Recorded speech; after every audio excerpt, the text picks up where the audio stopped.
Olha só, o Instituto Nacional de Meteorologia, o INMET, informou que a partir de hoje até sexta-feira, chuvas volumosas podem atingir praticamente toda a região Nordeste. Segundo o boletim, as áreas de instabilidade com chuva intensa vão atingir especialmente o sul e o centro-sul da Bahia, centro e sul do Maranhão e o Piauí. A ocorrência de chuvas está ligada à circulação atmosférica em vários níveis, combinada com a presença de um vórtice ciclônico de altos níveis, chamado de VCAM, e um sistema frontal no Oceano Atlântico, no sul da Bahia. Além desses sistemas, o aumento da umidade da região está ligado à oscilação de Madden-Julian, fenômeno de variabilidade intrasazonal que sugere chuvas acima do normal. E já com isso, agorinha, há poucos instantes, a APAC, que é a Agência Pernambucana de Águas e Clima, emitiu um alerta de estado de observação. Isso porque deve haver continuidade de chuvas de hoje até amanhã, em algumas regiões aqui do estado. Esse alerta vale para Mata Norte, região metropolitana do Recife, Mata Sul e Agreste. E eles também informaram, que os maiores acumulados de chuva foram registrados nas seguintes cidades nas últimas 6 horas. Itapsuma, com 34 milímetros, Jaboatão, com 21 milímetros e Xande de Alegria, com 19 milímetros. Ainda de acordo com a APAC, é importante acompanhar as atualizações da previsão e seguir as orientações da Defesa Civil, tá bom? Vamos mudar de assunto agora? 7 horas 14 minutos. Olha só, gente, as empresas têm até o dia 20 desse mês de dezembro, ou seja, até quarta-feira, para pagar a segunda parcela do 13º, né? O abono equivalente ao salário mensal é direito de todo trabalhador sob regime de CLT. Muita gente não sabe, mas a pensão alimentícia também incide sobre o 13º. E para a gente entender como é que isso acontece, eu vou conversar agora com a advogada especialista em direito do consumidor, Isadora Mendes. Isadora, bom dia, seja bem-vinda aqui à Rádio Cidade, mais uma vez. E conte aí pra gente como é que é feito esse desconto do 13º. Bom dia a todos os ouvintes. Mais um prazer, mais uma vez, estar aqui com vocês, esclarecendo um ponto tão importante que é nesse período do 13º. A pensão alimentícia, ela realmente incide, para a questão de 13º, férias e tudo que for descontado daquele trabalhador, tá? O que acontece é o seguinte, não se tem como descontar a pensão alimentícia, ou no caso 13º, daquela pessoa que recebe pensão, daquele alimentado, no caso, se não for decretada na justiça, ou se for um profissional autônomo.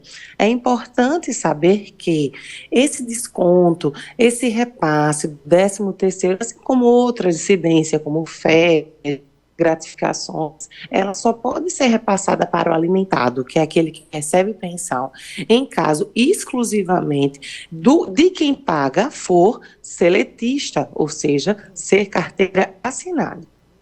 Ô Isadora, e esse desconto do 13º salário, ele não precisa, por exemplo, ser determinado pelo juiz quando a pensão é instituída, ele já é automático, não é isso? Perfeito, ele já é automático, mas eu friso a importância de, quando a gente está diante de situações que quem paga a pensão alimentante, por exemplo, é um profissional autônomo, que acontece muito, Hoje em dia a gente sabe que não é todo mundo que trabalha de forma seletista, que tem ali sua carteira assinada, não há incidência de 13º em casos de profissionais autônomos, tá certo? É importante eu deixar isso aqui para todos os ouvintes, para não cobrarem coisa, mesmo que eu sei que a pensão tenha sido instituída na justiça, mas quando se trata de profissional autônomo, a gente não fala de incidência de 13º. Isso é o caso de pensões, sim, decretadas na justiça, mas para aqueles profissionais em que vão ser obrigados ali a pagar a pensão alimentícia, que não precisa informar, porque o ofício enviado à empresa pagadora, lá já está essa previsão, de desconto de 13º, de desconto, inclusive, de caso de férias, de rescisão trabalhista. Então, realmente, não há necessidade nem de quem paga e nem de quem recebe informar a empresa pagadora desse desconto.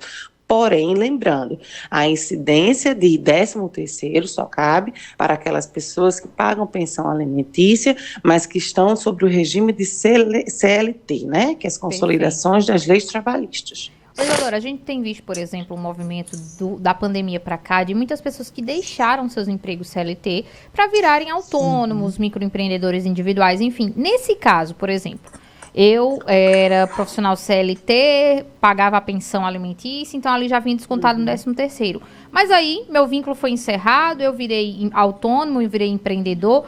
Isso aí tem que ser comunicado à justiça ou também acontece de forma automática, por exemplo, quando o funcionário é desligado da empresa?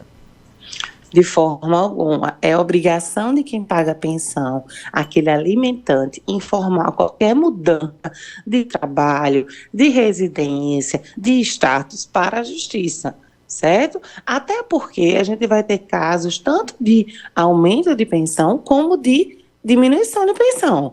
Então, às vezes, você realmente estava, antes da pandemia, em uma circunstância mais confortável, você tinha seu emprego fixo, você era seletista e teve que migrar, né, para ser um autônomo, às vezes iniciando na carreira autônoma e precisa de uma ajuda da justiça para diminuir um pouco essa pensão.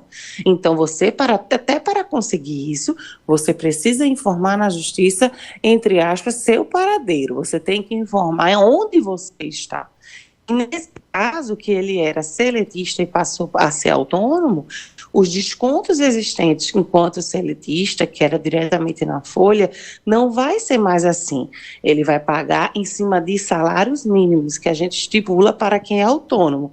1 salário, 2 salários, meio salário, 1,5, coisa que não é estipulada para quem é seletista. É em percentual. Perfeito. Isadora, outra questão é assim, porque muita gente, é porque é injusto, já pago pensão o ano inteiro e ainda vim descontado do meu 10º, mas existe uma justificativa, né, para que isso seja feito, né? Tem aí gastos extras que são previstos para que isso aconteça nesse desconto em cima do 13º, né? Perfeito, até porque a gente está indo no período de dezembro e janeiro, que são meses de férias, mas consequentemente são meses que as pessoas gastam mais. A gente tem matrícula escolar, tem fardamento, a gente tem as próprias férias, que as pessoas às vezes acham que as férias por si só, eu já pago pensão, mas eu não tenho que dividir nenhum gasto de férias. Tem, na realidade, esse 13º, esse percentual que vai ser incidido, ele tem justamente o objetivo de dar suporte para o alimentado, no que tange tanto a parte de matrícula, né, dessas coisas relacionadas a estudo, à educação, como em relação também à permanência mais em casa, as férias. Então, ele vem realmente com essa ajuda, não é à toa de forma alguma. Bom, e reforçando, né, que a pensão alimentícia não é só para homem, tanto homem quanto mulher pode ser colocada essa pensão para pagar, né? Depende, por exemplo, de quem tem a guarda, né, da criança e tudo mais. Então, essas regras valem para qualquer um dos genitores, né? Isso, Isadora? Perfeito, vale para qualquer um. Inclusive, a gente tem pensão alimentícia até avoengas, ou seja, dos avós. Então, é algo que realmente não é limitado apenas.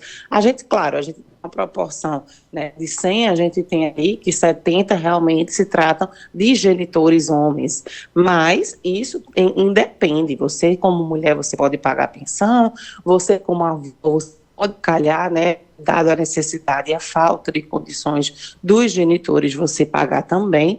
Então, isso independe, perfeita colocação. Perfeito, Isadora. Olha, eu quero muito agradecer a sua participação aqui com a gente sobre esses esclarecimentos e torcer aí para que cada vez mais as pessoas possam se conscientizar do que é a pensão alimentícia, né? Que não é um castigo, não é uma punição, mas sim é um direito daquele filho que você fez, não é isso?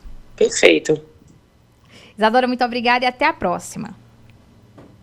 Uma vez e até a próxima. Bom dia para todos. A gente conversou com a advogada especialista em direito do consumidor, Isadora Mendes, falando um pouquinho aí sobre a questão da pensão alimentícia que incide sobre o 13º.